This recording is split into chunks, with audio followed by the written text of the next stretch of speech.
और यदि इनकी मानसा ज़मीन बचाने की होती, सरना ईसाई के नाम पर मुर्गा लड़ाई करवाकर आदिवासियों को मुर्गा लड़ाई करवाओ और सत्ता कब्जा करो, क्योंकि पैसा वहीं से आता है चुनाव लड़ने के लिए। तो प्रति ज़मीन क्या आपके बाप का है? अन सन बोलने के बजाय शुरू हो गया कि राजनीतिक दलाली बंद करो। सरना को ख़त्म करके सनातन हिंदू बनाना चाहते हैं। आदिवासी सभाओं में जाके फर्जी अगर ये वादा करते रहेंगे और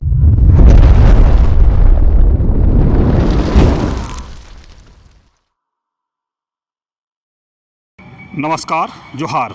आप देख रहे हैं झारखंड स्वतंत्र खबर।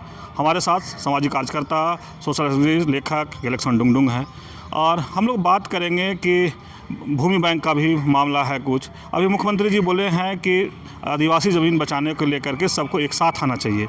तो हम गलसंदा से जानेंगे कि जहाँ तक मुख्यमंत्री बोलते हैं कि भूमि बचाने के लिए सबको एक साथ आना चाहिए, वहीं पर लैंड बैंक भी है, उस पर कोई चर्चा या नहीं हो पा रहा है। तो पहले बोले थे भी कि लैंड बैंक को हम कैंसिल करेंगे, तो उसी पर हम बात करेंगे। दादा सब पर ये क्या विचार देते हैं? दादा जोहार। जोहार जोहार। पहले मुख्यमंत्री के जो बयान है उस पर कि आदिवासी ज़मीन बचाने के लेकर के आदिवासियों को एक साथ आना चाहिए, इस पर आप क्या कहेंगे?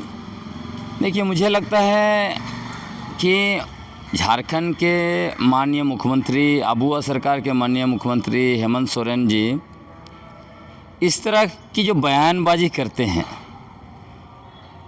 उसका ज़मीनी हकीकत कुछ उल्टा ही दिखता है।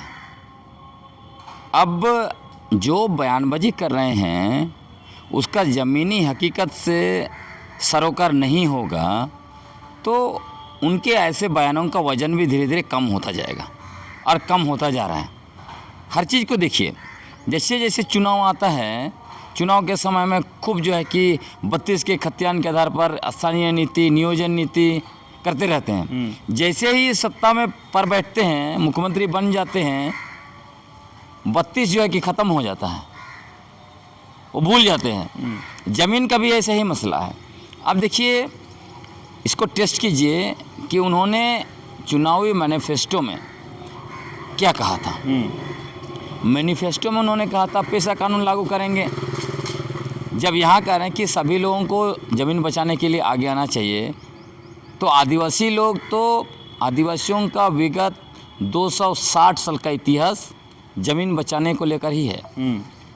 260 साल का इतिहास का अगर आप मूल्यांकन करेंगे, विश्लेषण करेंगे, तो आपको पता चलेगा उसके केंद्र में ज़मीन था और उसी से जुड़ा हुआ आदिवासी पहचान, भाषा, संस्कृति, स्वायत्ता, ये सारा कुछ चीज़ें उसमें जुड़ जाता है। अब ज़मीन का मैं कह रहा हूँ तो उसको देखिए, जैसे कि 1764 में ईस्ट इंडिया कंपनी और मुग़ल बादशाहों के बीच आखिरी लड़ाई बक्सर में हुई। उसके बाद 65 में जब दीवानी अधिकार मिल गया और फिर सरकार बना, ब्रिटिश इंडिया सरकार बना, तब उन्होंने आदिवासियों से दीवानी अधिकार जो है कि मांगना, मतलब दीवानी अधिकार मतलब ज़मीन का लगान, ज़मीन का लगान मांगना शुरू किया। फिर जो है कि ज़मीन का पट्टा देना शुरू किया।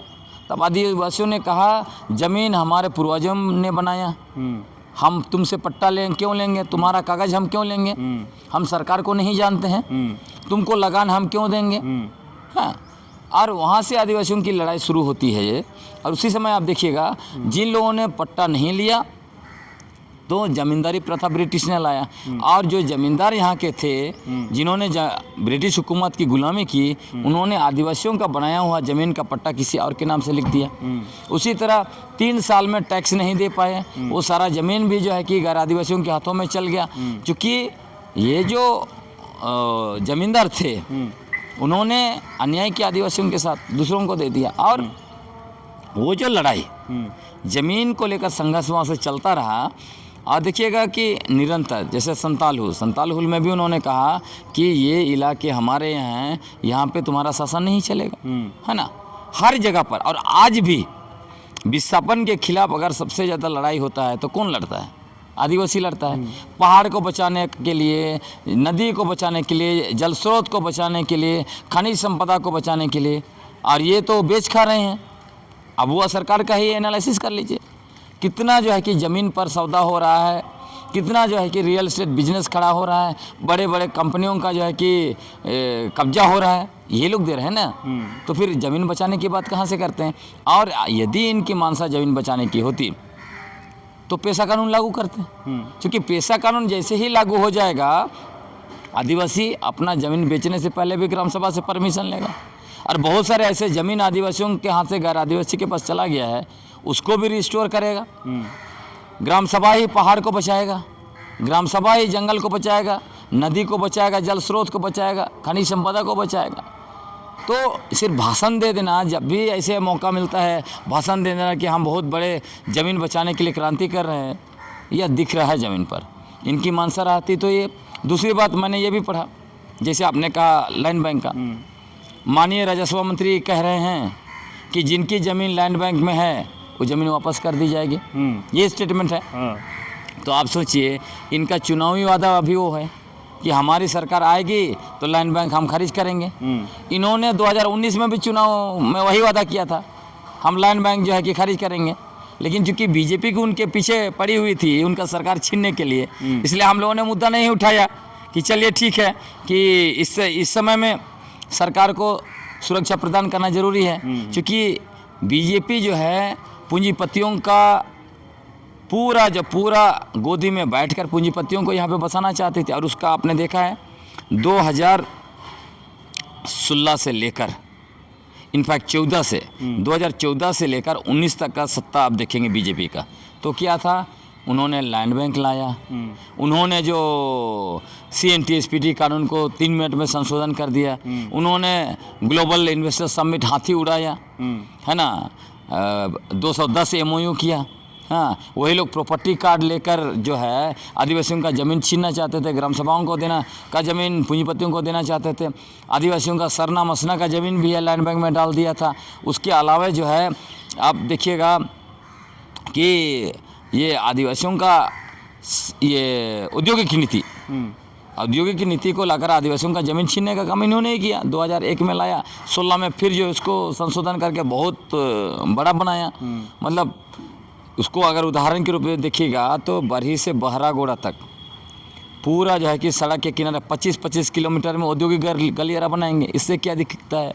यही दिखता है कि 16 साल का इनका शासन में ये स्पष्ट हो गया कि आदिवासियों को सरना ईसाई के नाम पर मुर्गा लड़ाई करवाकर आदिवासियों की मूल आदिवासी पहचान को नष्ट करते हुए उनको वनवासी बनाना चाहते हैं और उनका धार्मिक पहचान सरना को ख़त्म करके सनातन हिंदू बनाना चाहते हैं और आदिवासियों को सरना ईसाई के नाम से मुर्गा लड़ाई करवाकर उनकी जल जंगल ज़मीन को पूंजीपतियों को देना चाहते हैं। सरना ईसाई के मुर्गा लड़ाई कौन करवा रहे हैं? यही बीजेपी और RSS वाले लोग। पिछला 75 साल से जो राष्ट्रव्यापी कैंपेन चला रहा है उसमें देखिएगा विगत 16 साल यहाँ शासन कैसे किया, वही आदिवासियों को सरना ईसाई के नाम पर मुर्गा लड़ाई कराकर इन्होंने शासन किया। तो आदिवासियों को पता चल गया, तो इनका मकसद आदिवासियों को मुर्गा लड़ाई करवाओ और सत्ता कब्जा करो और उनकी जल जंगल ज़मीन को पूंजीपतियों को सौंपो।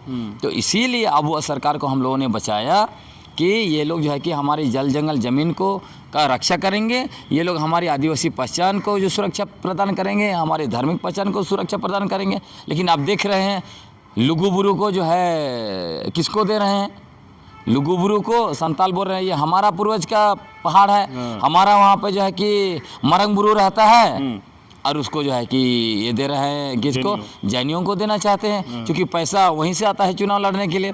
दूसरी तरफ सिरोम टोली रांची का सबसे बड़ा सरना स्थल, ऐतिहासिक सरना स्थल पर जो है वहाँ कंक्रीट जो है कि पुल वहाँ पे खड़ा कर रहे हैं, वहाँ डिस्टर्बेंस हो रहा है, वहाँ भी उसको सुरक्षा प्रदान नहीं करना चाहते। तो न सरना मसना को बचाना चाहते हैं, प्रैक्टिकली दिखता है, इधर भाषण कुछ देते हैं। उसी तरह जब आपने लैंड बैंक 2 चुनावी वादा आपने किया कि हमारी सरकार आ गई तो हम लैंड बैंक खारिज करेंगे, आप खारिज क्यों नहीं कर रहे हैं? उल्टा बोल रहे हैं कि रैयतों की ज़मीन वापस करेंगे। तो रैयतों की ज़मीन वापस करेंगे और ग्राम सभा का ज़मीन परती बोल के डाला गया है, उसका क्या होगा? चालाकी देखिए। अभी भी क्योंकि 1 तारीख को सरहुल है, तब तक ये चाहते हैं कि आदिवासी शांत रहे बोल के यहाँ काम नहीं चलाएंगे। जैसे ही सरहुल ख़त्म होगा पुल बनेगा, जिस तरह से वो ले जाना चाहते हैं वो बनेगा। इसका मतलब आप धोखा दे रहे हैं। उसी तरह लैंड बैंक में कि रैयत का कितना ज़मीन है उसमें भाई? लैंड बैंक में तो सबसे ज़्यादा जो प्रति ज़मीन है, और प्रति ज़मीन किसका है? नियमगिरी मामले में सुप्रीम कोर्ट ने कहा कि नियमगिरी मामले में सुप्रीम कोर्ट ने स्पष्ट कहा कि गांव में जो भी प्रति ज़मीन है, चाहे जो भी जंगल पहाड़ है, खनिज संपदा है, मतलब प्राकृतिक संसाधन है, सब पर ग्राम सभा का अधिकार है। बिना ग्राम सभा का अनुमति का आप कुछ नहीं कर सकते हैं। तो फिर आपने लैंड बैंक में कैसे डाल दिया है? मतलब आप असंवैधानिक तरीके से, गैर कानूनी तरीके से लैंड बैंक में डालेंगे और बोलेंगे सिर्फ रहती ज़मीन को हम वापस करेंगे। तो प्रति ज़मीन क्या आपके बाप का है? ऐसा बात नहीं करना चाहिए, लेकिन ये बात करना पड़ता है। तो इसीलिए मैं यही कहूँगा, माननीय मुख्यमंत्री साहब, माननीय राजस्व मंत्री साहब, माननीय और मंत्रीगण, माननीय सारे विधायकगण, अन सन बोलने के बजाय, आदिवासियों को बरगलाने के बजाय, उनके कार्यक्रम में जाके बड़ी बड़ी भाषणबाजी करने के बजाय, आपने जो चुनाव में वादा किया है पेशा कानून 1996 को लागू करने के लिए, आपने जो वादा किया है लैंड बैंक को खारिज करने के लिए, वो आप कीजिए। नहीं तो झारखंड की जनता, झारखंड के आदिवासी अब अल्टरनेटिव राजनीति में जा सकते हैं 2019 में। क्योंकि लोग कह रहे हैं, जब ये लोग वादा करते हैं नहीं निभाते हैं, तो ऐसे लोगों को वोट देने की क्या ज़रूरत है। अब सोचिए कि अभी झारखंड का जैसे ही 25 साल होगा, आप देखिएगा पूरे झारखंड में आदिवासी लोग सारे नेताओं का मूल्यांकन करेंगे कि विगत 25 वर्षों में कौन कौन आदिवासी नेता मुख्यमंत्री थे, कौन कौन आदिवासी मंत्री बने, कौन कौन आदिवासी विधायक बने, जो इनके रहने के बावजूद हमारा CNT एक्ट लागू नहीं हुआ, 5वीं अनुसूची के प्रावधान लागू नहीं हुए, पेशा कानून, वनाधिकार कानून और इसी के जैसे आदिवासियों को सुरक्षा प्रदान करने वाला कानून लागू नहीं हुए। ये लोग जो है बाहरी जनसंख्या यहाँ पे भर जा रही है, लेकिन उसको रोकने के लिए संविधान के अनुच्छेद 19(5) के तहत कानून इन्होंने क्यों नहीं बनाया? तो जिन लोगों ने दलाली सिर्फ की है, उन लोगों पर सवाल उठेगा। इसलिए अभी नारा शुरू हो गया कि राजनीतिक दलाली बंद करो। अब आदिवासी समाज लंबा समय तक इस सब चीज़ों को बर्दाश्त नहीं करेगा। अब आदिवासी समाज इस डर में नहीं रहेगा कि भाजपा सत्ता में आ जाएगी इसलिए आपको सत्ता में बैठाना है।